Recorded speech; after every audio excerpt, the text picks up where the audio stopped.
interacts with the accelerator pedal to still give the impression of driving a proper carburetor traditional car. So the sound you're hearing inside the car isn't even necessarily actually being produced by the engine.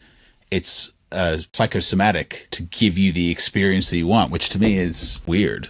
But it is weird. It's cool. But it is an interaction of product noise, and it is a branding because they want you to feel a certain way when you're in the car, and it's exhilaration and excitement, I suppose, that you're not going to get unless you have, or it's going to be reduced if you don't have the accompanying sound to make that visceral impact. I actually went to see some rally. It wasn't rallycross; it was World Rally Championships, but they were electric. The Hanson team or something, wasn't it? The Hanson team, And for those that are a fan of that sport, or may have just seen it in the news, it was when there was the big fire because one of the car's batteries set fire and burnt like almost the whole camp down. It was mad. It was that same day that happened at Lytton, I think it was.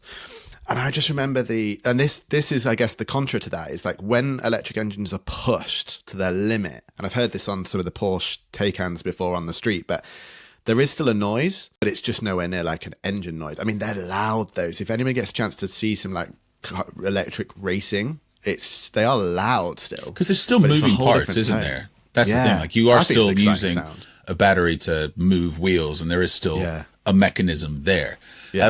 An interesting Star thing. Wars racing, that's what it sounds like.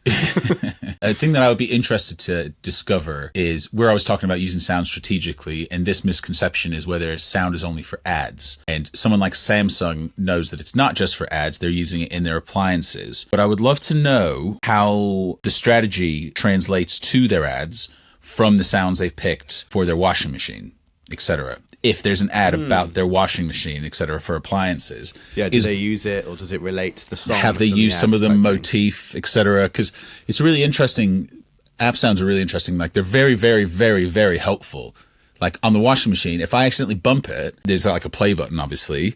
It goes like, to show like I've done something and it's something stopped. And then if I'm like, did that stop or did it start? If I hit play again, it'll go, boom, boom, like, okay, like we're off again, and it makes and I know that it's like, okay, cool, that's active now. It's made something happen. But it would be interesting to know if the strategy has moved between all of them, and whether it's moved across into, like I imagine Samsung have a bunch of devices that are controlled by your phone in terms of appliances, as most manufacturers do now, and how consistent is their use of sound from like the washing machine tones into, like, if you have a washing machine that you can control from an app, are those sounds the same as when you're starting it? Are they different? I get what you're saying. So with your example of like, I just nudged it and something happened, what you're saying is like when you clicked it and it went ding ding, like the okay, we're going.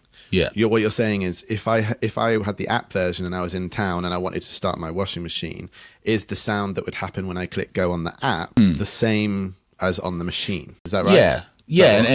Yeah, exactly. And then are they using, if I then saw an advertisement for it on TV, because I just love watching appliance commercials. That's like my most favorite pastime, a hobby. I have a little book and I note them all down when I see every manufacturer, is to see whether that motif has translated. And if they're using it in like a full, stereophonic version. Format. Yeah.